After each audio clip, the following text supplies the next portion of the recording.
आज आपण शब्दकोडी हा पाठ या ठिकाणी बघायचा आहे।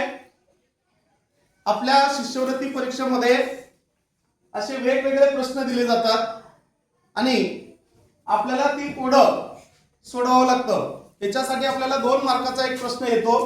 तर या ठिकाणी एक शब्दकोड दिलेला आहे, इथं वर्तुळ केलेलं आहे आणि इथं वास, कार्य, योग आणि मती याच्यासाठी पर्याय दिलेले आहेत सत, सह, लग्न आणि यथा। तर आता हा पहिला शब्दकोड आहे, ते पहिला शब्दकोड श्रेया सोडून दाखवेल। काय येईल तिथं आता? सह। काय येईल? सह। लिह तिथं। आता काय शब्द तयार होतील? सहवास, सहकार्य, सहयोग, सहमती। म्हणजे काय शब्द तयार झाले? सहवास, बरोबर, अर्थपूर्ण शब्द तयार झाला। त्याच्यानंतर सहकार्य, त्याच्यानंतर सहयोग आणि त्याच्यानंतर सहमती हा शब्द तयार झाले 4। व्हेरी गुड, करेक्ट उत्तर आहे तर पर्याय क्रमांक 2। Okay, go to your place. शब्दकोड आहे, या शब्दकोड्यामध्ये बघा काय सांगितलेलं आहे।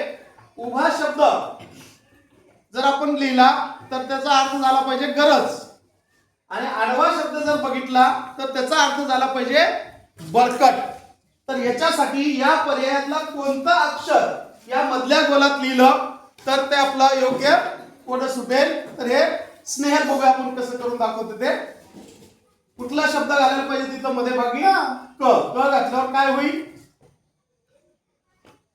निकड, राकट। निकड म्हणजे काय?